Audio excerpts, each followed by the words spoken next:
యోహాను సువార్త 4వ అధ్యాయము 20వ వచనం నుంచి 26వ వచనం వరకు ఉత్తర పద్ధతి రీతిగా చదువుకుందాం. యోహాను సువార్త 4వ అధ్యాయము 20వ వచనం నుంచి 26వ వచనం వరకు ఉత్తర పద్ధతి రీతిగా చదువుకుందాం. మా పితరులు ఈ పర్వతమందు ఆరాధించరు కానీ ఆరాధింపవలసిన స్థలము యెరూషలేములో ఉన్నదని మీరు చెప్పుదురని ఆయనతో అనగా, యేసు ఆమెతో ఇట్లనెను, కాలం వచ్చుచున్నది, ఆ కాలమందు ఈ పర్వతం మీద ఎన్నో యెరూషలేములో ఎన్నో మీరు తండ్రిని ఆరాధింపవరు. నా మాట నమ్మము. మీరు మీకు తెలియని దాన్ని ఆరాధించువారు, మేము మాకు తెలిసిన దాన్ని ఆరాధించువారము. రక్షణ యూదుల్లో నుండియే కలుగుచున్నది. ఇదే యథార్థంగా ఆరాధించువారు ఆత్మతోనూ సత్యంతోనూ తండ్రిని ఆరాధించు కాలం వచ్చున్నది, అది ఇప్పుడునూ వచ్చే ఉన్నది. తను ఆరాధించువారు ఎటువారే కావాలని తండ్రి కోరుచున్నాడు. దేవుడు ఆత్మ కనుక ఆయన ఆరాధించువారు ఆత్మతోనూ సత్యంతోనూ ఆరాధింపవలెననెను. ఆ స్త్రీ ఆయనతో, క్రీస్తు అనబడిన మెస్సే వచ్చనని నేను ఎరుగుదును, ఆయన వచ్చినప్పుడు మాకు సమస్తమును తెలియజేయనని చెప్పగా, యేసు, నీతో మాట్లాడుచున్న నేనే ఆయనని ఆమెతో చెప్పెను. ప్రభు సహాయార్థం ప్రార్థన చేద్దాం. మా ప్రియమైన పరలోకపు తండ్రి, ప్రేమ నమ్మగిన ప్రభా, ఉదయకాల సమయంలో ప్రభా మీ యొక్క సర్వక్తిని సంపాదించిన సంఘములో మీ ప్రియమైన బిడ్డలతో పాటు ప్రభా కలిసి మేమందరం కూడా ప్రభా మిమ్మల్ని ఆరాధించడానికి, స్తుతించడానికి, మిమ్మల్ని ప్రభా కొనియాడటానికి మమ్మల్ని మీరు సమకూర్చిన విధానం బట్టి మీకు ఎంతగానో వందనాలు, స్తోత్రాలు చెంచుకుంటున్నాం ప్రభా. ఇప్పటి వరకు ప్రభా మీ సన్నిధిలో చేరి ఆత్మ సంబంధమైనటువంటి సంకీర్తన ద్వారా ప్రభా మీ నామాన్ని మహింపరచడానికి, మిమ్మల్ని ప్రభా గణపరచడానికి మీరు ఇచ్చినటువంటి మీ యొక్క ఆధిక్యతను బట్టి కూడా మీకు ఎంతగానో వందనాలు, స్తోత్రాలు చెంచుకుంటున్నాం. ఈ సమయంలో ప్రభా మేము మిమ్మల్ని మా యొక్క నోటి మాటల ద్వారా ప్రభా మిమ్మల్ని ఆరాధించడానికి, హృదయార్పణలో మా యొక్క హృదయార్పణ మీ యొక్క సన్నిధికి తీసుకొని రావడానికి మీరు మమ్మల్ని సిద్ధపరిచిన దాన్ని బట్టి కూడా మీ స్తోత్రాలు చెంచుకుంటున్నాం. చదవబడిన లేఖన భాగాలు మీరు ఆశీర్వదించండి, పరిశుద్ధపరిచి ప్రభా మేము ప్రభా వాక్య వెలుగులో మమ్మల్ని మేము ఆ యొక్క ప్రభ గుర్తించుకుంటూ మిమ్మల్ని ప్రభా క్రమమైన పద్ధతిలో ఆరాధించడానికి మమ్మల్ని సిద్ధపరిచి నడిపించమని కూడా వేడుకొంచున్నాం.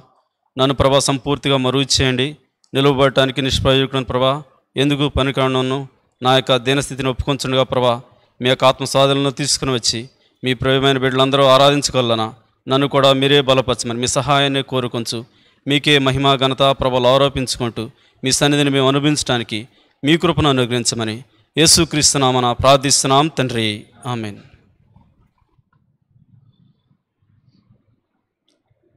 ప్రభు అయినటువంటి యేసుక్రీస్తు వారు శరీరధారి అయినటువంటి ఈ యొక్క దినాల్లో మనం ఇక్కడ గమనిస్తూ ఉన్నాం.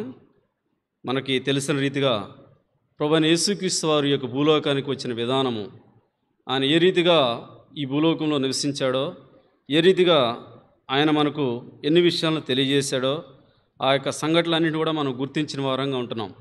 అదే సమయంలో ఆయన ఈ భూలోకంలో సంచరిస్తూ ఉన్నప్పుడు ఎన్నో గొప్ప అద్భుతమైనటువంటి కార్యాలను చేశాడు. ఆయన పరలోకం నుంచి వచ్చిన ఉద్దేశాన్ని నెరవేర్చడం కోసం ఎన్నో రీతిలుగా గొప్ప కార్యాలు చేసిన దేవుడిగా ఉంటున్నాడు. అదే సందర్భంలో ఆయన వచ్చినట్టు యొక్క తన యొక్క పనిని సంపూర్తి చేయటం కోసం తను వెళుతున్నటువంటి మార్గాల్లో తను ఆ యొక్క ప్రజలకు చూపించిన విధానాన్ని కొన్ని లేఖన భాగాలు మనం ఇక్కడ చదువుకున్నాం.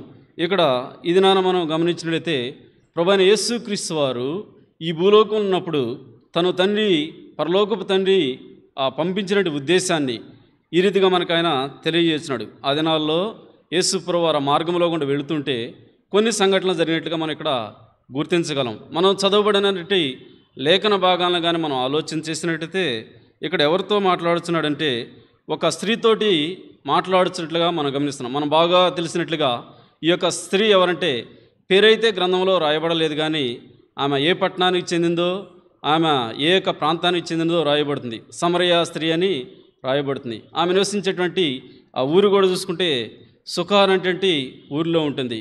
యేసు ప్రభు వారు ఆ యొక్క స్త్రీని దర్శించిన తర్వాత, తన యొక్క స్థితిని తెలియజేసిన తర్వాత తనలో నుంచి వచ్చినటువంటి ఆరాధన ఇప్పుడు మనం చదువుకున్నాం. యోహాను సువార్త 4వ అధ్యాయము 20వ వచనం నుంచి చూసుకుంటే ఈ యొక్క సంభాషణ ఏమిటంటే, ఒక స్త్రీ మధ్యలో యేసు ప్రభు వారి మధ్యలో ఈ యొక్క సంఘటన జరుగుతున్నది. ఆ స్త్రీ అడిగిన ప్రశ్నలను బట్టి ఆయన చెప్పేటువంటి జవాబులు ఈ రీతిగా ఇక్కడ ఉంటూ ఉన్నాయి. ఆమె అంటుంది, యేసు ప్రభు గురించి అంతా గుర్తెరిగిన తర్వాత ఆమె ఏమంటుందంటే, అయ్యా ఆరాధింపవలసిన స్థలము ఇక్కడ లేదు కదా, యెరూషలేములో ఆరాధించాలి కదా, ఆయన ఆరాధించాలంటే ఇలాగను ఆరాధించాలని మా పితరులు చెప్పారు అని చెప్పేసి తనకు తెలిసిన విధానాన్ని యేసు ప్రభువుకు తెలియజేసినప్పుడు చివరికి ఏది ఏమైతేనేమి యేసు ప్రభు వారు ఏం చేస్తున్నాడంటే ఎలాగన ఆరాధన చేయాలో, మనము తండ్రిని ఎలాగన మనం గుర్తించాలో ఆ విషయాన్ని ఇక్కడ స్పష్టంగా తెలియజేసినాడు. అన్ని వచనాలు చదువుకున్నాం కానీ అన్నిటిని మనం ఇక్కడ చూడలేము. ఇక్కడ మనం గమనించినప్పుడు మనం కూడా ఒకానొకప్పుడు ఇదే స్థితిలో ఉన్నటువంటి వారమని మనం గుర్తించాలి. ఈ యొక్క సమరయ స్త్రీ తన యొక్క పరిస్థితి ఎలాగ ఉన్నదంటే భయంకరమైనటువంటి పాప జీవితంలో జీవించినట్టు ఈ యొక్క స్త్రీగా ఉంటున్నట్లుగా మనం గమనిస్తూ ఉన్నాం. ఈ యొక్క స్త్రీ యొక్క జీవితం చూసుకుంటే సమాజంలో అందరితో కలిసి జీవించలేని పరిస్థితిగా ఉంటుంది. తను కావలసినటువంటి అవసరాల నిమిత్తము తను సొంతగా అందరితో పాటు కలిసి వెళ్ళలేని స్థితిలో ఉన్నట్లుగా మనం ఇక్కడ చూస్తున్నాం. ఏ విధంగా అయితేనేమి తను ఎంతో దూరంగా ఉంటున్నప్పుడు తన జీవితంలో నెమ్మది లేక, తన జీవితంలో శాంతి లేక, అశాంతితో ఉన్నప్పుడు తను బ్రతుకు కాలం కోసం ఆ యొక్క బావి దగ్గరకు వచ్చినట్లుగా ఇక్కడ మనం గమనిస్తూ ఉన్నాం. ఆ బావి దగ్గరకు వచ్చినప్పుడు యేసు ప్రభువారు ఆమెను దర్శించాడు. ఆమెను దర్శించినప్పుడు ఆమెలో వచ్చినటువంటి ఆ యొక్క వెలుగు, ఆమెలో ఉన్నటువంటి ఆ యొక్క అశాంతి అంతా పోయిన తర్వాత ప్రభువును ఆరాధిస్తున్నప్పుడు ఎంతగానో గొప్పగా ఆరాధించినట్టుగా మనం ఇక్కడ చూస్తున్నాం. అయితే ఒకప్పుడు మన యొక్క పరిస్థితి కూడా ఇలాగనే ఉంటుందనే విషయాన్ని మనం జ్ఞాపకం చేసుకోవాలి. ప్రతి వారం జ్ఞాపకం చేసుకుంటాం ప్రభువును ఆరాధించేటప్పుడు మనం ఎందుకు ఆరాధన చేస్తున్నాం అనేది. ఆయన మనకు ఏమై ఉన్నాడు, ఆయన పరలోకపు తండ్రిగా భూలోకానికి వచ్చి ఏం చేశాడు, ఈ విషయాన్ని మనం గమనించినప్పుడు యేసు ప్రభువారు ఎంత గొప్ప కార్యాన్ని మన జీవితంలో చేశాడో, ఆ యొక్క సమరయ స్త్రీ జీవితంలో ఎలాగైతే చేశాడో అదే రీతిగా మన జీవితంలో కూడా చేశాడు. కాబట్టి ఆయన సన్నిధిలో మనము సమాజంగా ఆరాధించడానికి చేరవచ్చిన మనము ఎలాగో ఆరాధించాలంటే ఈ స్త్రీ జీవితంలో పొందిన ధన్యతలను జ్ఞాపకం చేసుకుంటూ మనం కూడా ఆ రీతిగా ప్రభువును ఆరాధించవలసిన వారంగా ఉంటున్నాం. ఈ యొక్క స్త్రీ జీవితంలో ఆమె గుర్తించింది ప్రభువును తప్పకుండా ఆరాధించాలని. మనం కూడా గుర్తించవలసిన వారంగా ఉంటున్నాం. మన జీవితంలో పొందిన మేలును బట్టి, మన జీవితంలో పొందిన వెలుగును బట్టి, మన జీవితంలో పొందిన శాంతిని బట్టి తప్పకుండా మనం ఆయన్ను ఇక్కడ ఆరాధించాలి. మొదటిగా ఈ యొక్క స్త్రీ జీవితంలో ఉన్నటువంటి అన్ని విషయాలను మనం చూడంగానే కొన్ని విషయాలు మనం ఇక్కడ జ్ఞాపకం చేసుకునవచ్చు ఆరాధనకు సహాయార్థంగా. ఇక్కడ గమనించినట్లయితే ఈ యొక్క స్త్రీ యొక్క జీవితంలో ఏం జరిగిందంటే యేసు ప్రభువారు ఎలాగన కనబరుచుకుంటున్నాడో చూసుకుంటే ఆయన సమీపంగా ఉన్నటువంటి దేవుడని మనం ఇక్కడ గుర్తించవచ్చు. ఎందుకంటే ఇక్కడ గమనించినప్పుడు యేసు ప్రభువారిని యొక్క స్త్రీ ఎప్పుడూ కూడా చూడలేదు, లేకపోతే ఆయనతో పాటు కలిసి జీవించలేదు, ఆయనతో పాటు కలిసి ప్రయాణం చేయలేదు. ఆమె ఎంతో దూరంగా ఉంటుంది యేసు ప్రభువారికి. తన యొక్క జీవితం అంతా కూడా ఎంతో వ్యతిరేకమైన జీవితంగా ఉంటుంది. సమాజంలో ఉండే ప్రజలందరూ కూడా వ్యతిరేకంగా తన యొక్క జీవితం ఆమె జీవిస్తున్నప్పుడు యేసు ప్రభువారు ఏం చేసినట్టే ఆమెకు సమీపంగా వచ్చినట్లుగా మనం ఇక్కడ గుర్తించవచ్చు. వాస్తవానికి మన జీవితంలో కూడా చూసుకుంటే మనం కూడా దేవునికి ఎంతో దూరంగా ఉండే వారంగా ఉంటున్నాం. మనం కూడా ప్రభువును ఆరాధించలేని స్థితిలో ఉంటున్నాం. మనం కూడా ప్రభువును గుర్తించలేని స్థితిలో ఉంటున్నాం. ఈ యొక్క స్త్రీ ఒకవేళ పాపం జీవితం అలాగుండవచ్చు, కానీ మన జీవితం లాంటి పాపం చూసుకుంటే మనం ఏమాత్రం కూడా దేవుని సన్నిధానానికి సమీపంగా చేయలేని స్థితిలో ఉంటుంది. ఇలాగన కూర్చొని ప్రభువును ఆరాధించడానికి కూడా యోగ్యులం కాదనే విషయాన్ని మనం ఇక్కడ జ్ఞాపకం చేసుకొనవచ్చు. ఇలాగని యొక్క స్త్రీ జీవితం అలాగనే ఉంటూ ఉంటే ప్రభువు ఆమెను దర్శించినట్లుగా ఉంటున్నాడు. నీ జీవితంలో మన జీవితంలో ప్రభువు నేటి దినాన చూసుకుంటే ఆయన మనకు సమీపంగా ఉన్నటువంటి దేవుడని మనం గుర్తించాలి. యేసు ప్రభువారు ఇక్కడ వృత్తాంతాన్ని మనం ఆలోచన చేస్తున్నట్లయితే ఇక్కడ ఒక సంఘటన కనబడుతుంది. ఆయన ఈ భూలోకంలోకి వచ్చినప్పుడు యేసు ప్రభువారి కంటే ముందు ఎవరు వచ్చారండి? యోహాను వచ్చాడు, బాప్తిస్మ ఇచ్చే యోహాను. అయితే ఆయన శిష్యులను ఏర్పాటు చేసుకున్నాడు, ఈయన కూడా శిష్యులను ఏర్పాటు చేసుకున్నారు. యోహాను శిష్యులు పెరుగుతూ ఉన్నారు, అదే సమయంలో యేసు ప్రభువారి యొక్క శిష్యులు కూడా ఎక్కువ అవుతున్నారంట. ఇక్కడ రాయబడిన సంఘటన ఏంటంటే యోహాను కంటే కూడా యేసు ప్రభువారు ఎక్కువ మంది శిష్యులను చేసుకొని వారికి బాప్తిస్మం ఇస్తూ వారిని క్రమమైన పద్ధతులు నడిపిస్తున్నాడంట. ఆ సందర్భంలో అక్కడ ఉన్న ప్రజలందరూ కూడా గుర్తించారు, యేసు ప్రభువారు ఏంటి యోహాను ముందు వస్తే ఆయనకంటే ఎక్కువగా చేసుకున్నాడు శిష్యులను, ఆయన అనుసరిస్తున్నారని చెప్పేసి వీళ్ళందరూ కూడా చెప్పుకునే మాటలు యేసు ప్రభువారు గుర్తించి చివరికి ఏం చేశారంటే వారు ఉండే ప్రదేశం నుంచి ప్రయాణం చేసి వేరే ప్రదేశానికి వెళుతున్నట్లుగా మొదటి వచ్చిన మనం ఇక్కడ గమనించవచ్చు. అయితే అలాగను వెళుతున్నప్పుడు గమనించండి, ఈ యొక్క 4వ అధ్యాయంలో 6వ వచనంలో ఒక మాట కనబడుతున్నది. చదువుకుందాం, అందరం కలిసి చదువుకుందాం. యోహాను సువార్త 4వ అధ్యాయం 6వ వచనంలో. అక్కడ యాకోబు బావి ఉండెను గనుక యేసు ప్రయాణం వల్ల అలసిన రీతినే ఆ బావి యొద్ద కూర్చుండెను. అప్పటికి ఇంచుమించు 12 గంటలాయెను. చాలండి, ఇక్కడ గమనించినట్లయితే యేసు ప్రభువారు ఈ మార్గాన్ని, ఈ యొక్క ప్రదేశాన్ని విడిచిపెట్టేసి యూదయ దేశాన్ని విడిచిపెట్టి గలిలయ దేశానికి వెళ్ళడానికి సిద్ధమవుతున్నాడు. కారణం ఏమిటంటే ప్రజలందరూ చెప్పుకుంటున్నారు యేసు ప్రభు ఈ జనం ఎక్కువైపోతున్నారు, శిష్యులు ఎక్కువైపోతున్నారని. అందుకని ఆయన విడిచిపెట్టి వెళుతున్నాడంట. అయితే అక్కడ శిష్యులను ఏర్పాటు చేసుకోవాల్సిన యేసు ప్రభువారు బయటకు వచ్చిన తర్వాత ఏమాత్రం కూడా విడిచిపెట్టలేదు. ఏ మార్గంలోకి వెళితే ఆ మార్గంలో తన శిష్యులుగా చేసుకోవాలని ఆయన ఇష్టపడుతూ ఉన్నాడు. యూదయ దేశం నుంచి గలిలయ దేశానికి వెళుతున్న సందర్భంలో ఈ ప్రాంతంలోకి వచ్చాడు. ఈ యొక్క సమరయ స్త్రీ యొక్క ప్రాంతంలోకి, ఆ యొక్క సుఖారని ఊరికి వచ్చాయంట. వచ్చిన తర్వాత అక్కడ ఏం చేస్తారంటే అక్కడ కూడా తనకు శిష్యులను ఏర్పాటు చేసుకోవాలని, అక్కడ కూడా తనకు ఆరాధికులను ఏర్పాటు చేసుకోవాలని ఆయనకు ఉద్దేశం ఉంటుంది. ఈనాడు మన యొక్క జీవితంలో కూడా మనం గుర్తించినట్లయితే మనం ఎక్కడ ఉన్నా కానీ, ఏ ప్రాంతంలో ఉన్నా కానీ ప్రభువును ఆరాధించేవారుగా ఉండాలని, ఆయన బిడ్డలుగా చేయబడాలని ఆయనకు ఉద్దేశం ఉంటుంది. అందుకోసమే యేసు ప్రభువు ఎక్కడ కూడా అలసట తీసుకోవట్లేదు. ఇక్కడైతే రాయబడింది, ఏం రాయబడిందంటే ఆ మార్గంలో వెళుతూ ఉంటే ఆయన ఏం చేశారంట, బావి దగ్గర ఆగాడు. అక్కడ ఎవరు బావి ఉన్నదంటే యాకోబు బావి ఉన్నది. ఆ బావి దగ్గర ఎందుకు ఆగాడని రాయబడింటే మనం మొదటిగా చెప్పుకున్న రీతిగా ఆయన సమీపంగా లేనిటి వారందరినీ సమీపంగా చేసుకునే దేవుడిగా ఉంటున్నాడు. సమరయ స్త్రీ దూరంగా ఉంటుంటే ఆమె యొక్క జీవితంలో ఆయన ప్రవేశించాలని, ఆమె జీవితాన్ని మార్చాలని, ఆమెను ఆరాధికురాలుగా చేయాలనే ఉద్దేశంతో ఆమెకు సమీపంగా ఆ బావి దగ్గరకు వచ్చి యేసు ప్రభువారు కూర్చున్నట్లుగా మనం గమనిస్తున్నాం. మన జీవితంలో మనం ఎంత దూరంగా ఉంటున్నప్పుడు కూడా ప్రభు అయిన యేసుక్రీస్తు వారు కూడా మనల్ని ప్రేమించాడు, ఆయన మనల్ని కనికరించాడు, ఆయన మన మీద తన కృపను చూయించి ఈ రీతిగా మన పట్ల కూడా ప్రేమను చూయిస్తున్నాడు. ఈ యొక్క ఆయన సమీపంగా వచ్చిన ఉద్దేశంలో మనం గమనించినట్లయితే అక్కడ యేసు ప్రభువారు మార్గ మధ్యంలో వెళుతున్నాడంట. వెళుతూ ఉంటే ఏమైపోయాడైనా అలసినవాడిగా ఉంటున్నాడు. వాస్తవానికి చూడండి, యేసు ప్రభువారు ఎప్పుడైనా అలసిపోతాడా? ఆయన సర్వ అధికారం కలిగినటువంటి దేవుడు. ఆయనకి ఏం కావాలంటే అది తినటానికి ఆహారం ఉంటుంది, ఏదైనా ఆయన అనుభవించవచ్చు. కానీ యేసు ప్రభువారు ఇక్కడ అలసిపోయాడని రాయబడుతుంది. వాస్తవానికి అలసిపోయాడంటే దేని విషయంలో అలసిపోయాడండి? ఆయన ఆత్మల విషయంలో, దూరంగా ఉన్న వారి విషయంలో ఆయన అలసిపోయిన దేవుడిగా ఉంటున్నాడు. అప్పటిదాకా యూదయ పట్టణంలో ఏర్పాటు చేసుకున్న శిష్యులను ఏర్పాటు చేసుకున్న దేవుడు ఎక్కడికి వెళ్ళినా కానీ తన శిష్యుల విషయంలో ఆయన అలసిపోయినట్లుగా ఉంటున్నాడు. సమస్తాన్ని జనులను సమకూర్చాలనే ఉద్దేశంతో ఈ బావి దగ్గరకు వచ్చాడు.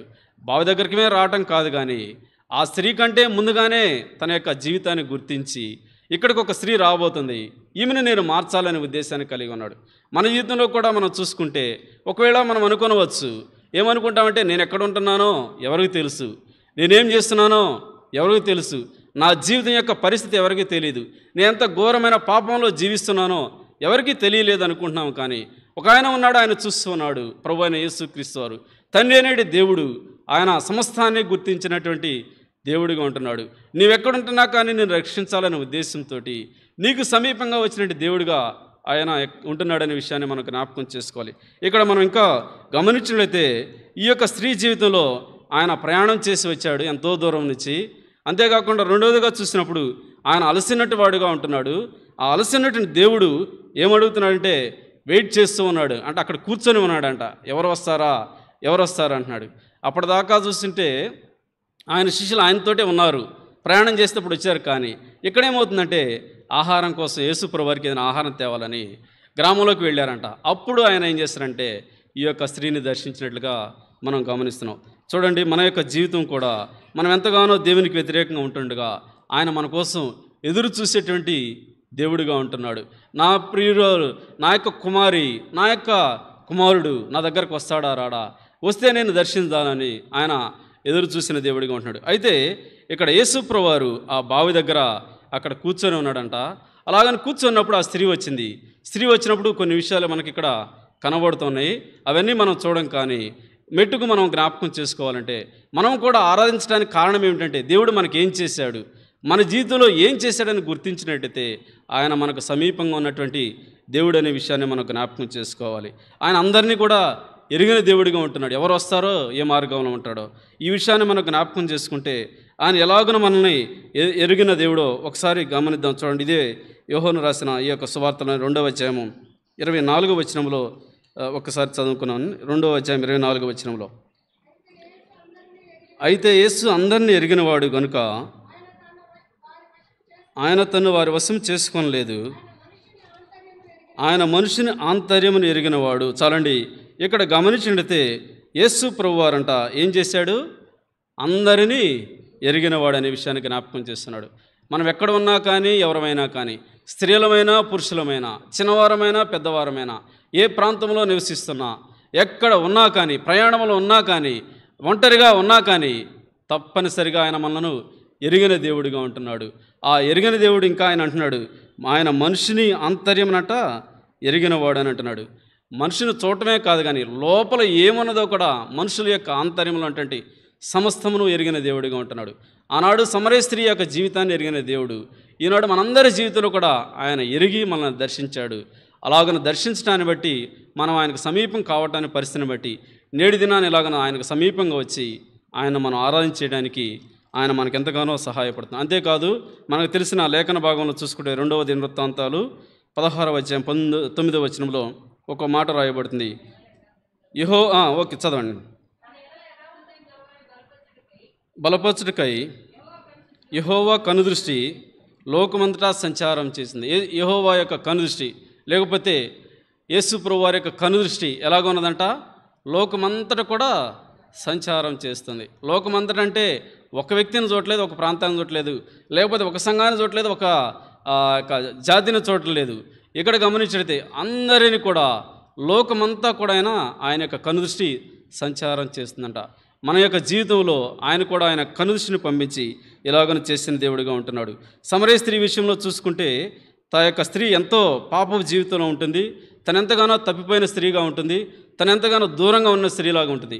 మన జీవితంలో మనం ఏమైపోయాం ఒక వచనాన్ని జ్ఞాపకం చేసుకుందామండి. యెషయా గ్రంథము 53వ అధ్యాయము 6వ వచనం చదువుకుందాం. యెషయా గ్రంథం 53వ అధ్యాయం 6వ వచనం. మనమందరం గొర్రెల వలె త్రోవ తప్పిపోతిమి, మనలో ప్రతివాడు తనకిష్టమైన త్రోవ తొలగెను, యెహోవా మన అందరి దోషం అతని మీద మోపెను, అతడు దౌర్జన్యం నందును. చాలండి, ఇక్కడ చూసుకుంటే మనమందరం కూడా ఎలాగ ఉన్నామంటే మన యొక్క పరిస్థితి గొర్రెల వలె త్రోవ తప్పిపోతిమి. ఈ యొక్క స్త్రీ ఎలాగైతే త్రోవ తప్పిపోయినదో మనం కూడా గొర్రెల వలె త్రోవ తప్పిపోయిన వారనుకున్నాం, ఆయనకు సమీపంగా లేని వారంగా ఉంటున్నాం అనే విషయాన్ని మనం ఇక్కడ జ్ఞాపకం చేసుకోవాల్సి ఉంటుంది.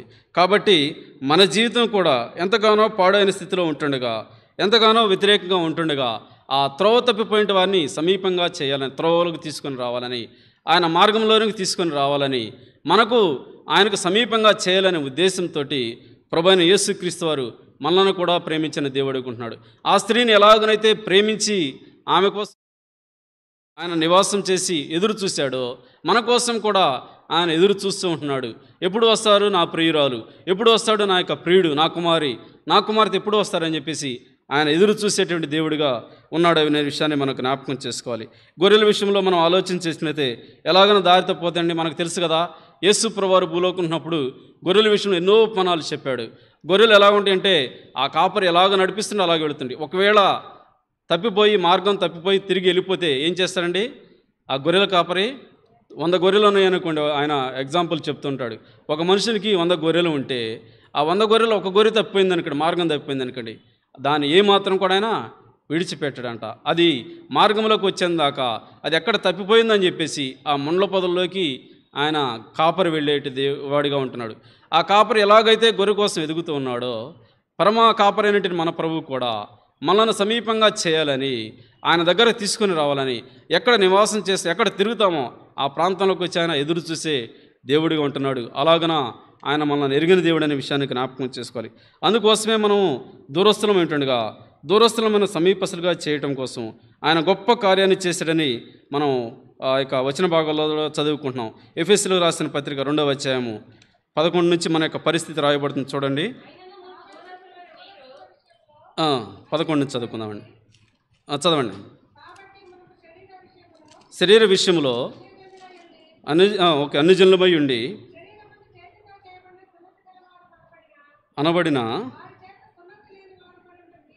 మీరు ఆ కాలముందు ఇశ్రాయేలుతో సహపరులు కాక పరదేశులను, వాగ్దాన నిబంధన లేని పరజనులను, నిరీక్షణ లేనివారును, లోకమందు దేవుడు లేని వారిని ఉండి క్రీస్తుకు దూరస్తులు ఉంటురని మీరు జ్ఞాపకం చేసుకోండి. చాలండి. ఇక్కడ గమనించితే అపోస్తలుడైన పౌలు తెలియజేస్తున్నాడు మన యొక్క పరిస్థితి ఎలాగ ఉంటుంది అనే విషయాన్ని.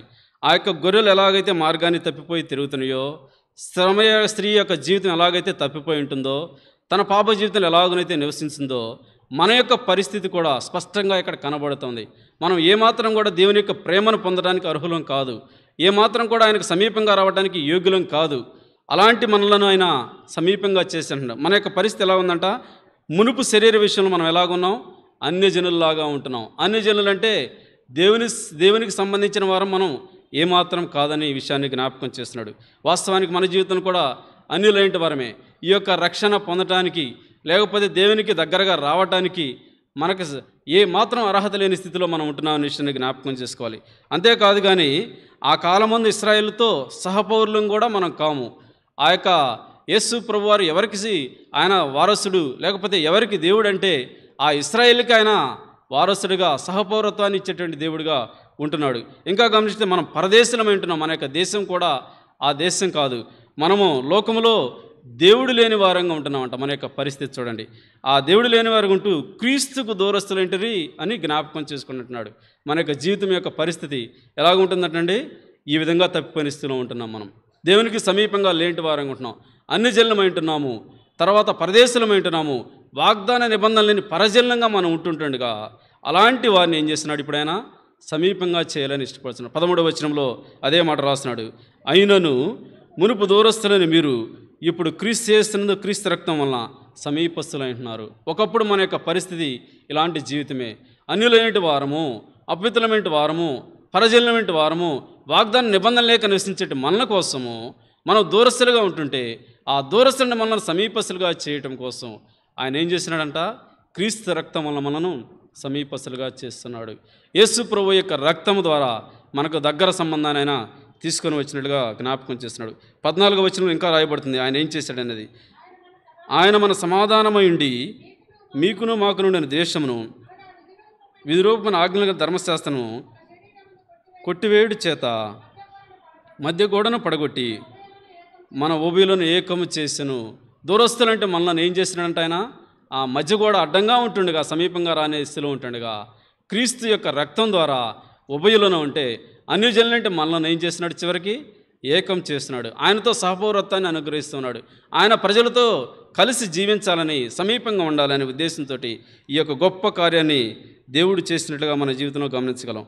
సమరయ స్త్రీ జీవితంలో ఎలాగనైతే దేవుడు ఆమెను దర్శించి ఆమెకు సమీపంగా వచ్చి చేశాడో, మన జీవితంలో కూడా ఆయన ఏం చేశాడంటే ఇంత గొప్ప కార్యాన్ని చేసి దూరస్తులంటే మనలను సమీపస్తులుగా చేశాడు. కారణం ఏమిటంటే మన యొక్క జీవితం ఆయనకు క్రమంగా ఉండాలని, ఆయన మనలను ఆరాధించాలనే ఉద్దేశంతో ఆయనకు సమీపంగా చేస్తున్నాడు. కాబట్టి ప్రభు స్థానంలో చేయని మనం ప్రభుని ఈ రీతిగా మనం ఆరాధన చేయవచ్చు. ప్రభా, నేను ఒకప్పుడు దూరస్తున్నే ప్రభా, నా పాప జీవితం ద్వారా, నా యొక్క వారసత్వాన్ని లేకపోవటం ద్వారా నేను ఎంతో దూరంగా ఉంటున్నాను. నీవైతే నన్ను దర్శించావు, నీ ప్రేమను చూపించి ప్రభా నీ రక్తాన్ని కాచావు, నీ రక్తం వల్ల నన్ను సమీపంగా చేసినందుకు నీకు వందనాలని ఈ రీతిగా మనం ప్రభువును ఆరాధన చేయవలసిన అనే విషయాన్ని జ్ఞాపకం చేసుకోవాలి. ఇక్కడ ఈ యొక్క స్త్రీ జీవితంలో అదే కనబడుతుంది. ఆమె జీవితంలో దగ్గరగా దేవుడు సమీపం అయ్యాడు కాబట్టి చివరికి లాస్ట్లో వచ్చినప్పుడు మనం చదివిన మాటల్లో ఆయన ఆరాధించాలంటే ఎలాగని చెప్పేసి ఈ విషయాన్ని జ్ఞాపకం చేసుకుంటూ ఉందట. రెండవదిగా గమనిద్దాం. చూడండి, ఈమె యొక్క జీవితంలో ప్రభు ఎలాగన ఆయన ప్రత్యక్షపరుచుకున్నాడో. మొదటిగా సమీపంగా ఆయన ప్రత్యక్షపరుచుకున్నాడు. రెండవదిగా చూసుకుంటే ఇదే 4వ అధ్యాయంలో 42వ వచనం చదవండి. యోహాను సువార్త 4వ అధ్యాయం. మా మట్టుకు మేము విని ఈయన నిజముగా లోకరక్షకుడని తెలుసుకొని నమ్ముచున్నామని. ఇక్కడ గమనించినట్లయితే ఈమె యొక్క పరిస్థితి ఎలాగుందంటే, ఒకప్పుడు ఎంతో ప్రజల్లో నివాసం చేయలేని స్థితి స్త్రీ ఇప్పుడేమవుతుందంటే తను మార్పు చెందిన తర్వాత చివరికి ఎక్కడికి వెళుతుందంటే పరిగెత్తుకుంటూ ఊరిలోకి వెళ్ళిపోయిందంట. తన పాపస్థితిని అంతా తెలియజేసిన దేవుని గుర్తించి వారందరితో అంటుంది, రండి, నా యొక్క జీవితాన్ని బయటపెట్టినటువంటి యేసు ప్రభువారు, మనం ఎదురు చూసినట్టు మెస్సయ్య వచ్చాడు, మనం ఎదురు చూసినట్టు దేవుడు వచ్చాడు, నన్నెంతో నా జీవితాన్ని మార్చివేశాడు, నాకు కావాల్సినటువంటి అక్కరతను ఏంటి ఆయన గుర్తించి నాలో గొప్ప కార్యాన్ని చేశాడు, ఈయన దేవుడు కాదా, క్రీస్తు కాడా ఈయన, రండి వచ్చి చూడని చెప్పేసి అందరికీ పరిగెత్తుకుంటూ వెళ్ళి సాక్ష్యం చెప్తుందంట. అప్పుడు ఆ ప్రజలందరూ కూడా, ఆ సుకారు అనే ఊరిలో ఉన్నటువంటి ప్రజలందరూ కూడా ఏమని సాక్ష్యం ఇస్తున్నారంటే, వారు వచ్చారు, యేసు ప్రభువారిని చూశారంట. చూడటమే కాదు కానీ, ప్రభువా నువ్వు ఎక్కడికి వెళ్ళొద్దు, మాతో కొన్ని దినాలు ఉండమంటే ఆయన ప్రభువారు ఏం చేసినాడు, సుకారు అనే ఊరిలో 2 దినాలు నివాసం చేసిన వాడిగా ఉంటున్నాడు.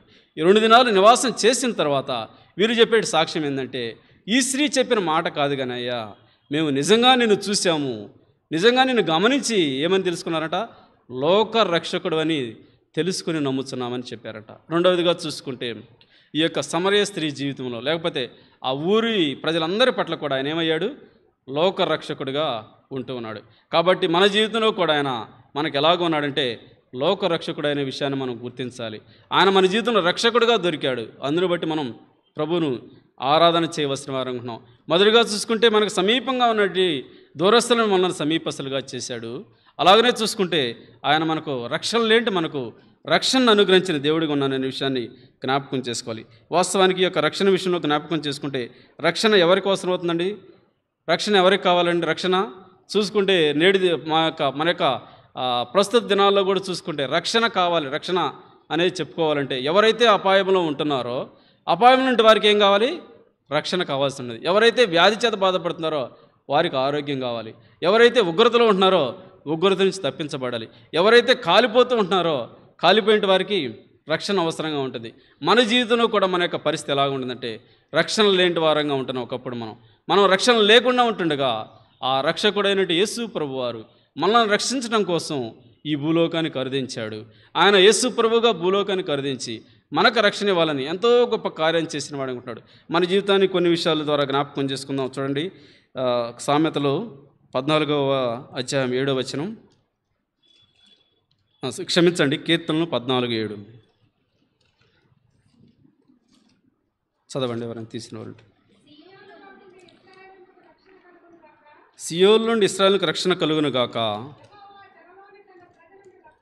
యెహోవా చెరలోని తన ప్రజలను రప్పించినప్పుడు యాకోబు హర్షించును, ఇశ్రాయేలు సంతోషించును. చాలండి, ఇక్కడ గమనించినట్లయితే ఇక్కడ ఆయన ఏమంటున్నాడండి, సియోనులో నుండి ఇశ్రాయేలుకు రక్షణ కలుగును గాక. రక్షణ ఎక్కడి నుంచి కలిగిద్దంట?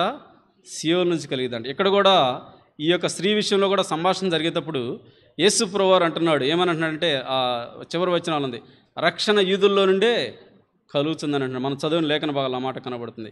రక్షణ అనేది ఇశ్రాయేలులోనే లేకపోతే సియోనులోనే కలగాలి. అలాంటి వారికి ఆయన రక్షకుడిగా అవతరించాడు. నేటి దినాల్లో మన యొక్క పరిస్థితి ఎలా ఉందంటే, 2వ వచన భాగం ఉంటుంది, యెహోవా చెరలోని తన ప్రజలను రప్పించినప్పుడు యాకోబు హర్షించును.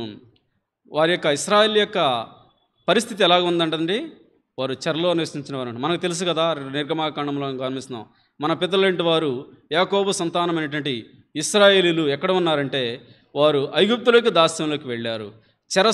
చెరలో ఉన్నట్టు వారుగా ఉంటున్నారు. అంతేకాదు, ఇంకా ఎన్నో విషయాల్లో చూసుకుంటే ఎన్నో రీతిలుగా చెరలో అనుభవించిన ప్రజలుగా ఇశ్రాయేల్లో ఉంటున్నారు. మన జీవితంలో కూడా ఎలాగ ఉన్నామంటే, మనం కూడా ఈ యొక్క చెర అనేటువంటి అనుభవంలో ఉంటున్నాం. ఎవరి చెరలో ఉంటున్నామంటే, ఆనాడు ఐగుప్తిలో ఇశ్రాయేలీలు ఆ యొక్క ఐగుప్తు రాజు యొక్క దాస్యం కింద చెరలో ఉన్నారు. నేటి దినాల్లో మన యొక్క పరిస్థితి ఎక్కడ ఉందంటే, సాతాను యొక్క దాస్యం కింద, సాతాను యొక్క చెరలో మనం ఉంటున్నాం. అలాంటి వారిని విడిపించాలంటే రక్షకుడు అవసరం, రక్షణ మనకి అవసరమైనది. అందుకోసమే అలాగున ఆ ప్రజలను రక్షణలోకి నడిపించినప్పుడు యాకోబు హర్షించును, అనగా వారికి పితరుడైనటువంటి యాకోబు ఎలాగైతే హర్షిస్తాడో మనం కూడా అలాగన హర్షించవలసిన వారు ఉన్నామనే విషయాన్ని మనం జ్ఞాపకం చేసుకోవాలి. ఇదే కీర్తనలో 42:5 ఒక వచనం చదువుకుందాం. 42:5 చదవండి. ఎలా కృంగి ఉన్నావు, నాలో నీవేళ తొందరపడుచున్నావు, దేవుని నిరీక్షణ ఉంచము, ఆయనే నా రక్షణకర్తనియు నా దేవుడనియు చెప్పుకొనుచు ఇంకనూ నేను ఆయన స్తుతించేది. ఇక్కడ గమనించినట్లయితే కోరహు కుమారులు ఈ యొక్క రచించినటువంటి కీర్తనలో వారి పరిస్థితిని జ్ఞాపకం చేసుకుంటూ వారు కూడా ఈ మాటలు ఇక్కడ తెలియజేస్తున్నారు. అక్కడ చూసుకుంటే యాకోబు హర్షిస్తా అంట రక్షణ కలిగినప్పుడు, ఆ రక్షకు వచ్చినప్పుడు. ఇక్కడ చెరలో ఉంటే వారు వచ్చినప్పుడు. ఇక్కడ చూసుకుంటే కోరహు కుమారులు అంటున్నారు, ఏమంటున్నారంటే వాళ్ళు ప్రాణంతో చెప్పుకుంటానట, నా ప్రాణమా నాలో నీవు ఎలా కృంగి ఉన్నావు, నాలో నీవేలా తొందరపడుచున్నావు. దేవుని యందు నిరీక్షణ ఉంచు, ఆయనే నా రక్షణకర్తనియు నా దేవుడనియు చెప్పుకొనుచు ఇంకనూ నేను ఆయన స్తుతించెదను. వీరి జీవితంలో కూడా ప్రాణములో విసిగిపోయి ఉంటున్నారు. రక్షణ లేక, మారుమనసు లేక ఎంతగానో కృంగిపోయిన స్థితిలో ఉంటుండగా, అలాంటి స్థితిలో ఉన్నప్పుడు వారిని ప్రోత్సాహపరుచుకుంటున్నారు. నా ప్రాణము నువ్వు ఎలా కృంగిపోతావు, నీకు రక్షకుడు లేరు అనుకుంటున్నావా, నీ రక్షణకర్త ఉన్నాడు అని చెప్పి ప్రాణంతో చెప్పుకుంటూ ఇంకా నేను ఆయన స్తుతించానంటున్నాడు. కాబట్టి మన జీవితంలో కూడా మనము రక్షకుడైన యేసు ప్రభువును గుర్తించినప్పుడు ఆయన మనం ఆరాధించవలసిన వారి విషయాన్ని జ్ఞాపకం చేసుకోవాలి. ఇంకా మనం ఇక్కడ చూసుకుంటే పైన వచనాల్లో చూసుకుంటే ఈ యొక్క కౌరవ కుమారుల యొక్క పరిస్థితి ఎలాగుందంట, వారి ప్రాణమంట దుప్పి నీటికి వాగుల కొరకు ఎలాగైతే ఆశపడింది అలాగైపోయింది అంటున్నాడు. తర్వాత నా ప్రాణము దేవుని కొరకు తృష్ణ గురించిందని అంటున్నాడు. అంతేకాకుండా జీవము గల దేవుని కొరకు ఎప్పుడు నేను దేవుని సన్నిధికి వస్తానంటున్నాడు. వారి యొక్క జీవితం అంతా కూడా ఈ ప్రాణం కృంగిపోయిన స్థితిలో ఉంటుంటే, అలా ఉంటున్నప్పుడు ఏం చేస్తానట, రాత్రి మగళ్ళు కూడా కౌరవ కుమారులు ఏం చేస్తానట, కన్నీళ్లే వారికి ఆహారం, కన్నీళ్లే పానీయాలు అయిపోయినట్లుగా, ఏ మాత్రం కూడా నిరీక్షణ లేక, ఏ మాత్రం కూడా రక్షణ లేక కృంగిన స్థితిలో ఉంటుండగా వారు ప్రభువుని జ్ఞాపకం చేసుకొని, రక్షకుడైన దేవుని జ్ఞాపకం చేసుకుని వారు దేవుని స్థించిన వారు ఉంటున్నారు. కాబట్టి మన జీవితంలో కూడా అలాగనే మనం కృంగిపోయిన స్థితిలో ఉంటున్నప్పుడు, నలిగిపోయిన స్థితిలో ఉంటున్నప్పుడు, రక్షణ లేకుంటున్నప్పుడు మన రక్షకుడు యేసు ప్రభువు అని మనం గుర్తించవలసిన వారు ఉంటున్నాం. ఈ సమరయ స్త్రీ విషయంలో కూడా ఆ ప్రజలందరి యొక్క జీవితంలో కూడా రక్షకుడుగా, లోకరక్షకుడుగా ఆయన దొరికినట్లుగా ఉంటున్నాడు. ఇక్కడ మనం జ్ఞాపకం చేసుకుందాం. ఇంకా చూసుకుంటే ఇదే యెషయా గ్రంథంలో చదువుదాం, కొన్ని వచనాలు చదువుకుందాం. 64 అధ్యాయము 5-6 వచనాల్లో, యెషయా గ్రంథం 64, 5-6 జ్ఞాపకం చేసుకొనొచ్చు సంతోషముగా చిత్తగించుము, నీవు కోపపడితివి, మేము పాపులమైతి, బహుకాలం నుండి పాపంలో పడి ఉన్నాము, రక్షణ మాకు కలుగునా. చాలండి, యెషయా భక్తుడు కూడా తెలియజేశాడు. రక్షణ కలిగే నిరీక్షణ లేక ఉన్నటువంటి ఆ స్థితిలో వాళ్ళు ఎలాగున్నారంట, ఆయన కోపాన్ని బట్టి పాపులం అయిపోయామయ్యా, మా పాపాన్ని బట్టి మేమేం చేస్తున్నాం, పడిపోయి ఉంటున్నామని చెప్తూ వారు ప్రశ్న వేసుకుంటున్నారు. రక్షణ మాకు కలిగిద్దని అంటున్నారంట. 6వ వచనంలో, మేమందరము అపిత్తులం వంటి వారమైతేమి, మా నీతి క్రియలన్నీ కూడా మురికి గుడ్డల వలె అయినను, మేమందరము ఆకువలే వాడిపోతేమి, గాలి వాన కొట్టుకొని పోనట్టుగా మా దోషం మమ్మను కొట్టుకొని పోయాను. ఇక్కడ వచనాలు అన్ని చదువుకుంటే చాలా మాటలు కనబడుతుంది. మన యొక్క పరిస్థితి ఎలాగ ఉండదనే విషయాన్ని తెలియచేసినట. మనం కూడా రక్షణ లేక మన జీవితాన్ని కొనసాగిస్తున్నాం. మనం చేసే క్రియలను బట్టి మన నీతి క్రియలన్నీ కూడా ఎలాగైపోయినాయంట, మురికి గుడ్డల వలె అయిపోయింది. అంటే పాపవజీది ఏమాత్రం కూడా పనికిరాంటి వారంగా ఉంటుండగా, మన యొక్క క్రియల ద్వారా మనము పాపులమైంటుండగా, రక్షణ లేకుంటుండగా, అలాంటి స్థితిలో ఉంటే మనలను కూడా ఆయన ఏం చేస్తున్నాడంటే రక్షించడం కోసం ఆయన వచ్చినట్లుగా ఉంటున్నాడు. ఇక్కడ మన యొక్క పరిస్థితి గాలివాన కొట్టుకొని పోయినట్లుగా పోయేటి వారు, ఏమాత్రం కూడా రక్షణ లేని స్థితిలో ఉండడానికి రక్షణ ఇవ్వడానికి ఆయన సిద్ధంగా ఉన్నాడని మనం ఇక్కడ జ్ఞాపకం చేసుకోవాలి. ఒక వచన భాగం చదువుకుందామండి. ఈ యొక్క రక్షణ పొందిన వారు ఎలాగ ఉంటున్నారో ఆ విషయంలో జ్ఞాపకం చేసుకున్నాం. మత్తయి సువార్త 19వ అధ్యాయం 25వ వచనం చదవండి ఎవరైనా. మత్తయి సువార్త 19:25. శిష్యులు ఈ మాట విని మిక్కిలి ఆశ్చర్యపడి, అలాగైతే ఎవడో రక్షణ పొందగలడని అడుగా. ఇక్కడ గమనించినట్లయితే రక్షణ విషయంలో ఆ యొక్క ఇప్పటిదాకా మనం ఎన్ని విషయాలు చూసుకుంటున్నామంటే, మనం అందరి జీవితం కూడా సమరయ స్త్రీలాగే రక్షణ లేక ఉంటున్నామని జ్ఞాపకం చేసుకున్నాం. తర్వాత రక్షణ అనేది సియోను నుండి కలగాలని జ్ఞాపకం చేస్తున్నాం. కౌరవ కుమారులు కూడా చెప్తున్నారు, మా యొక్క జీవితం అంతా కూడా పాడైపోయినట్లుగా పాపంలో పడిపోయినాం, మాకు రక్షణ ఎలా కలిగిద్దని ప్రాణంతో చెప్పుకుంటూ అంటున్నారు. అలాగనే మనం ఆ స్థితిలో ఉంటున్నాం. ఇంకా చూసుకుంటే ఈ యొక్క యెషయా గ్రంథంలో కూడా చెప్పినప్పుడు మన క్రియలన్నీ కూడా మురికిగుడ్డలు అయిపోయినప్పుడు మనకి ఎట్లా రక్షణ కలిగిద్దని అక్కడ ఆయన ప్రశ్నించినట్లుగా మనం గమనం చేసుకున్నాం.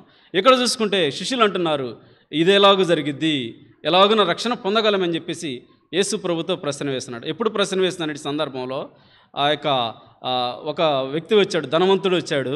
ధనవంతుడు వచ్చినప్పుడు ఆ యొక్క నిత్య జీవంలో ప్రవేశించాలంటే ఏం చేయాలి అని యేసు ప్రభువాన్ని ప్రశ్న వేశారంట. అలాగ నమ్ముకున్నప్పుడు యేసు ప్రభు చెప్తున్నాడు, ఎన్నో ఆజ్ఞలు చెప్పాడు. నువ్వేం చేయాలి?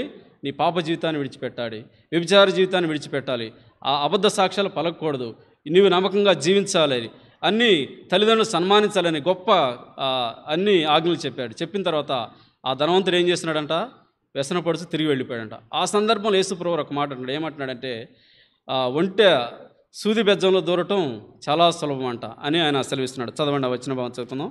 ఇదే పైన వచ్చిన 19:25.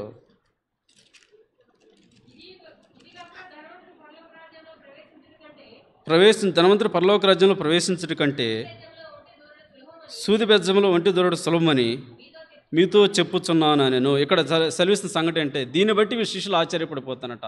ధనవంతుడు పరలోక రాజ్యంలో రక్షణ పొంది పరలోక రాజ్యంలో ప్రవేశించడం కంటే కూడా ఎవరు ప్రవేశించడం ఈజీ అంట? సూది బెజ్జం అంటే చాలా చిన్నగా ఉంది, దాంట్లో ఒంటి అనేది చాలా పెద్దది.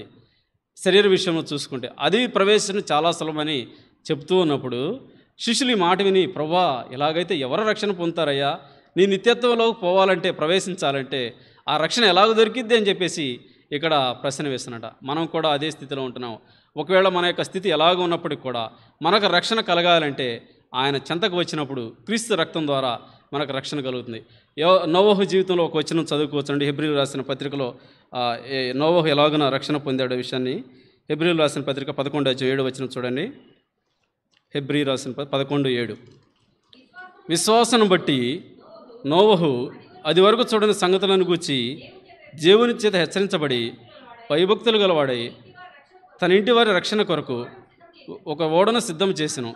అందువలన నేరస్థాపన చేసి విశ్వాసం బట్టి కలుగు నీతికి వారసుడు ఆయన. ఇక్కడ ఎలాగుందంటే నోవహు ఒక ఓడను సిద్ధం చేశాడు. ఆ ఓడ ఏంటంటే రక్షణ ఓడ అని ఉంటుంది. ఈ ఓడలో ఎవరు ప్రవేశించారంటే శిష్యులు అడిగినట్లుగా ఎంతోమంది ప్రవేశించలేదు, కానీ ఆ ఓడలో ప్రవేశించిన వారు ఎవరు? నోవహు, నీతిమంతుడైన నోవహు తనతో పాటు ఉన్న 8 మంది మాత్రమే రక్షణ పొందారంట. కాబట్టి మన జీవితంలో కూడా ఆ నిత్యత్వంలో మనం రక్షణ పొంది ప్రవేశించాలంటే, ఉగ్రత నుంచి తప్పించబడాలంటే మనం కూడా రక్షణ ఏంటి ఈ యొక్క ఓడలోకి మనం ప్రవేశించాలనుకుంటున్నాం. ఆ రక్షణ ఓడే మన ప్రభువైన యేసుక్రీస్తు వారుగా ఈ భూలోకానికి వచ్చి కల్వరిలో శిలువ మరణం పొందిండుగా, మన కోసం ఎంతో గొప్ప కార్యాన్ని చేసిండుగా, మన పాపపు క్రియలన్నీ తీసివేయాలని, మనల్ని పవిత్రులుగా చేయాలని, మనల్ని నీతిమంతులుగా చేయాలని ఈ గొప్ప కార్యం చేసిండుగా. ఆయన యందు మనం విశ్వాసం వచ్చినప్పుడు, ఆయన ఆజ్ఞలను మనం పాటించినప్పుడు మనం కూడా రక్షణ పొంది ఆ నిత్యత్వంలో ప్రవేశించడానికి దేవుడు మనల్ని ముందుకు నడిపించగలడు. ఇంకా ఈ యొక్క మూడవదిగా ఈ యొక్క స్త్రీల విషయంలో జ్ఞాపకం చేసుకుంటే చివరికి ఒక మాట చదువుకొని ముగించుకుందామని చూడండి. యోహాను సువార్త 4వ అధ్యాయంలోనే 14 వచ్చిన భాగం 4:14 నేనిచ్చి నీళ్లు త్రాగువాడు ఎప్పుడునూ దప్పికొనడు, నేను వానికిచ్చి నీళ్లు నిత్య జీవమునకై వానిలో ఊరిడే నీటి బొగ్గగా ఉండనని చెప్పాను. యేసు ప్రభు ఆ స్త్రీతో ఏమని అంటున్నాడంటే, మూడవదిగా ఆ స్త్రీ యేసు ప్రభు వారిని ఆరాధించడానికి గల కారణాలు: ఒకటి, ఆమె జీవితంలో సమీపంగా ఆయన దొరికాడు. రెండవది, ఆమెకు రక్షకుడిగా దొరికాడు. మూడవది చూసుకుంటే ఆయన ఎలా ఉంటున్నాడంట? నిత్య జీవాన్ని అనుగ్రహించే దేవుడిగా ఉంటున్నాడంట. ఆయన అంటున్నాడు, నీళ్లు అడిగాడు యేసుప్రభు వారు దాహం కూర్చుంటే, వాస్తవానికి శరీర సంబంధమైన ఆ దాహం కాలేదు, కానీ అమ్మ కొంచెం నీళ్ళు ఇవ్వమంటే ఆమె ఏమంటుంది? నీవు యూదుడువు, నేను సమరయురాలు, నన్ను ఎట్లా అడుగుతున్నావయ్యా అని చెప్పేసి అంటూ ఉంటే యేసుప్రభు వారు తను ప్రత్యక్షం చేసుకుంటాడు. వాస్తవానికి యూదులు ఎలాగ ఉంటారంటే చాలా నిష్ఠాగరిష్ట కలిగిన వారు ఎంతో అందరితో కలిసి సాంగత్యం చేయరు. కనీసం వారు ఆహారం కాదు కదా, వాళ్ళ పాత్రలు కూడా పట్టుకోరు, వారింట్లోకి ఎవరిని కూడా ప్రవేశింపనీయరు అనేటువంటి జీవితం కనబడుతుంది. కానీ ఇక్కడ చూసుకుంటే యేసుప్రభు వారు యూదులైండి కూడా ఎంతగా తగ్గించుకున్నాడంటే, ఎంతగా ఆ పాపపు స్థితిలో ఉన్నట్టు వారి విషయంలో అసలు వారు దగ్గర కూడా రారు, కానీ దగ్గరకు వచ్చి ఆమెను దర్శిస్తున్నాడు. మన జీవితం కూడా అలాగనే ఉంటుంటే మన దగ్గరకు వచ్చి ఆయన దాహం అడిగేట్లు దేవుడిగా ఉంటున్నాడు. దాహం అంటే ఈ లోకమైన సంబంధమైన దాహం కాదు, కానీ ఆయన అడిగేది ఆత్మ సంబంధమైన దాహం అడుగుతున్నాడు. అడిగి చివరికి అంటున్నాడు, నేను ఇచ్చే నీళ్లు తాగారంటే ఎవరైనా కానీ ఏమవుతారంట? నిత్య జీవం పొందుతారు. ఈ లోకంలో జీవితాన్ని సాగిస్తుంటాం. ఒకవేళ ఈ లోకాన్ని విడిచిపెట్టినా కానీ నిత్యత్వము ఉండేటువంటి, ఆ యుగయుగాలు ఉండేటువంటి నిత్య రాజ్యంలో ప్రవేశించాలంటే, నిత్య జీవం కలిగి ఉండాలంటే యేసు ప్రభువు వారి ద్వారానే నిత్య జీవము కలుగుతుంది. ఈ యొక్క నిత్య జీవం అనేది విషయంలో మనకు జ్ఞాపకం చేసుకుంటే, నిత్య జీవాన్ని మన మూలపితడిని ఆదాము పోగొట్టుకున్నాడు. ఆది కాండంలో చూసుకుంటాం. ఆయన స్పష్టంగా తెలియజేస్తున్నాడు. ఏమంటాడు? మీరు ఆ పండును తిన్న దినాన నిశ్చయంగా ఏమైపోతారు? చనిపోతారని సెలవిస్తున్నాడు. అలాగనే ఆ దినాల్లో వారు చనిపోయారు. అలాగని చనిపోయిన వారు మరలా నిత్య జీవాన్ని పొందాలంటే ఎక్కడ రావాలి? ప్రకటన గ్రంథంలో 22వ అధ్యాయంలో ఉంటుంది. ఆ జీవవృక్షాన్ని హక్కు గలవారంటే ఏం చేయాలంట? వస్త్రాలు ఉదుక్కొని ఆ గొలమములు గుండా పట్టణంలో ప్రవేశించాలంటున్నారు. కాబట్టి ఈ యొక్క నిత్య జీవం అనేది ప్రవేశించడం కోసం యేసు ప్రభు ఇచ్చేటువంటి దాహాన్ని, యేసు ప్రభు ఇచ్చే ఆ యొక్క నీటిని తీసుకోవాల్సినారు అంటున్నాం. ఈ యొక్క నీరు విషయంలో వచ్చినా చదువుకోవడానికి మనకు సమయం లేదు, కానీ ఆ నీరంట ఆయన ద్వితీయోపదేశ కాండంలో అంటాడు, నా యొక్క ఉపదేశం ఎట్లా కురిసిద్ది? వాన వలె కురియను, లేత గడ్డి మీద పడి మంచు వలె కురియను అంటున్నాడు. అనగా ఈ యొక్క మనకు నిత్య జీవం కలగాలంటే ఎవరి ద్వారా కలుగుతుందంటే ప్రభు అయిన యేసుక్రీస్తు వారి ద్వారా కలుగుతుంది. ఆయనే ఎవరంటే ఆయన నిత్య జీవం అంటున్నాడు. ఆయన యోహాను సువార్తలో చాలా వచనాలు ఉంటాయి, నేనే జీవాహారాన్ని అంటాడు. 14వ యోహాను సువార్తలో ఇంకా ఆయన ఏమంటాడంటే, ఆయననే మాట ఏమిటంటే, ఆది యందు యోహాను సువార్త మొదటి వచనంలో ఏమంటాడు? ఆదియందు వాక్యం ఉన్న వాక్యము దేవుని యొద్దను, ఆ వాక్యమే దేవుడై ఉండెను. యేసు ప్రభువారు ఎలాగ ఉన్నాడంటే వాక్యంలాగా ఉన్నాడు ఆయన. ఆ వాక్యం అంటే ఆ నీరులాగా ఆయన ఉంటున్నాడు, మనకు దాహాన్ని తీర్చేటవాడు. ఆ 12వ వచనంలో ఆయన ఏమంటే ఆ వాక్యమే శరీరధారి కృపాసత్య సంపూర్ణుడిగా మన మధ్య నివసించెను. నిత్య జీవం ఇవ్వటం కోసము యేసు ప్రభువారు, వాక్యమైన యేసు ప్రభువారు శరీరధారిగా భూలోకానికి అరుదించాడు. కాబట్టి ఆయన యందు మనం విశ్వాసం ఇచ్చినట్లయితే, ఆయన యందు విశ్వాసం అంటే ఆయన ఇచ్చినట్టు వాక్య భాగంలో ఆయన మాటలను మనం నమ్మినప్పుడు నిత్య జీవానికి మనం ఆయన వారసులుగా చేయగలనే విషయాన్ని జ్ఞాపకం చేస్తున్నాడు. ఇక్కడ ఈ స్త్రీ విషయంలో ఇన్ని విధాలుగా దేవుడు ఆమెను దర్శించాడు. మొదటిగా ఆమెకు సమీపంగా ఉన్నాడు, రెండవదిగా ఆమెకు రక్షణ దయచేశాడు, లోకరక్షకుడిగా ఆమెకు దొరికాడు, మూడవది చూసుకుంటే నిత్య జీవాన్ని అనుగ్రహించినాడు అంటున్నాడు. ఈ యొక్క అనుభవాన్ని బట్టి చివరికి ఆమె ఏమంటుందంటే, అయ్యా నువ్వు ఇప్పుడు 3 వచనాలు అక్కడ ఉంది ఆమె గురించి రాయబడినమాట. మొదట ఏమనుకుందంటే, నువ్వు యాకోబు కంటే గొప్పవాడవని అంటుంది. అవును, వాస్తవానికి యేసు ప్రభువారు యాకోబు కంటే కూడా గొప్పవాడు. యాకోబు బావిని తవ్వించి ఆడ పెట్టాడు, కానీ ఆ బావి నీళ్లు వారి కుమారులు తాగారు, వారి గొర్రెలు, వారి యొక్క సంతానం అనుభవించారు. యాకోబు తర్వాత ఎంతోమంది అనుభవించారు, కానీ చివరికి సమరయ స్త్రీ దాకా కూడా అనుభవించారు. యేసు ప్రభు కూడా చివరికి ఆ వాటర్ కోసం వచ్చాడు. కానీ అంతకంటే గొప్ప నీటిని అనుగ్రహించే దేవుడు ఎవరు? మన ప్రభు అయిన యేసుక్రీస్తు వారు. ఆమె జీవితంలో అటువంటి ఆ దాహాన్ని తీర్చాడు, ఆమె జీవితాన్ని మార్చివేశాడు. అలాగనే రెండవదిగా చూసుకుంటే, నీవు ప్రవక్తవని గ్రహించినాను అంటుంది 17వ వచనం కింద చూసుకుంటే. అంటే ఎంతోమంది ప్రవక్తలు వచ్చారు, కానీ భూలోకంలో ఆ ప్రవక్తలందరికంటే కూడా గొప్ప ప్రవక్తగా యేసు ప్రభువారు వచ్చాడు. కాబట్టి దీన్ని బట్టి మన ప్రభువును ఆరాధించవలసిన. చివరికి మూడవదిగా చూసుకుంటే ఆమె జీవితంలో ఆమె యేసు ప్రభు ఏమంటుందంటే, ఆమె అంటుంది, ప్రభు అయ్యా మెస్సియా వస్తాడని నాకు తెలుసయ్యా అని అంటుంటే, చివరికి ప్రత్యక్షం చేసుకున్నాడు, నేనే నీతో మాట్లాడుతున్నా, నేనే ఆయనని ప్రత్యక్షం చేసుకుని. మెస్సియా అనగా విమోచకుడు, లేకపోతే అభిషక్తుడు, క్రీస్తు అనేటువంటి అభిషక్తుడు. ఎదురు చూసి పాపాలను చిడిపిస్తాడు మమ్మల్ని, ఒక రక్షకుడు వస్తాడని ఎదురు చూస్తున్నామంటే ఆయనే రక్షకుడిగా ఆమె జీవితంలో ప్రవేశించాడు. కాబట్టి మన జీవితంలో కూడా యాకోబు కంటే గొప్ప దేవుడిగా ఆయన వచ్చాడు, ప్రవక్తల కంటే గొప్పవాడిగా ఆయన మన జీవితంలో దొరికాడు. అంతేకాకుండా మెస్సీగా అభిషక్తుడిగా వచ్చి మన పాపం నుంచి విమోచించి నిత్య జీవాన్ని ఇవ్వడానికి ఆయన ఎంతో సిద్ధంగా ఉంటుండగా ఆయన అంగీకరించి అలాగనే ఉన్నట్టు వారిగా దేవుని సన్నిధికి చేరువచ్చినాం. ఇప్పుడు మనం చదువుకున్న లేఖన భాగాలు చూసుకుంటే చివరికి ఆమె అంటుంది, ఏమని ఉంటుందంటే, మేము ఆరాధించాలంటే మా పితరులందరూ కూడా ఏం చేశారు? ఈ పర్వతం మీద ఆరాధించారు, కానీ ఆరాధింపవలసిన స్థలం ఎక్కడుందంట? యెరూషలేములో ఉందంటారు. అందుకే చాలామంది యెరూషలేముకి వెళ్ళి, యెరూషలేము పట్టణంలోకి వెళ్ళి ఆయన ఆరాధించాలని కోరుకొంచు ఉంటాడు. చివరికి యేసుప్రభువు వారు ప్రత్యక్షపరిచాడు, అమ్మ ఒక కాలం వచ్చింది, ఆ కాలంలో ఇక్కడ ఆరాధించరు ఈ పర్వతం మీద, యెరూషలేములో కూడా ఆరాధించరు. దేవుడు ఆయన ఆరాధించే వాళ్ళు ఎలా ఉండాలని కోరుకుంటున్నాడంటే, ఆయన ఆత్మతోనూ సత్యంతోనూ ఆరాధించాలని కోరుకుంటున్నాడు. నా మాట వినమ్మా నమ్ము అని అన్నాడు. వాస్తవానికి ఆమె కూడా ఆ మాట నమ్మింది. చివరికి 24వ వచనంలో మనకు బాగా తెలిసినట్లుగా దేవుడు ఆత్మ కనుక ఆయన ఆరాధించే వాళ్ళు ఎలా ఆరాధించాలట? ఆత్మతోనూ సత్యంతోనూ ఆరాధించవలసిన వారన్న. కాబట్టి ఇన్ని అనుభవాలు మనం పొందిన మనం కూడా తప్పకుండా ఆయన ఆరాధించేటప్పుడు ఆత్మతోటి మనం ఆరాధించాలి, సత్యంతో మనం ఆరాధించాలి. ఏదో మన జీవితంలో మనం చూసుకుంటే కొన్నిసార్లు మనం ఆరాధన కూడా ఇచ్చాం సంవత్సరాల తరబడి కూడా. దేవుడు అలా కోరుకోవట్లేదు. ఈమె జీవితంలో ఏం కార్యం చేశాడు? గొప్ప కార్యం చేశాడు. వెంటనే ఆరాధనలోకి వెళ్ళిపోయింది ఆమె, ఆరాధికురాలుగా దేవుడు ఆమెను ఏర్పాటు చేశాడు. కాబట్టి మన జీవితంలో కూడా ఏంటంటే, మనం పొందిన అనుభవాన్ని బట్టి నిజంగా మనం రక్షణ పొందింటే, నిజంగా నిత్య జీవం పొందని మనకు నిరీక్షణ ఉంటే, ఆ లోకం ఉందని నిరీక్షణ ఉంటే తప్పకుండా దేవుని స్థితిలో ఆరాధన చేయగలం. ఏదో మాటలు చెప్పి దేవుని ఆరాధన చేయడం కాదు, కానీ మన జీవితంలో పొందిన అనుభవాన్ని బట్టి తప్పకుండా మనం కొన్ని చిన్న మాటల ద్వారా ప్రభువును ఆరాధించడానికి అలాగ నా ప్రభు మనలను సిద్ధపరచునుగాక.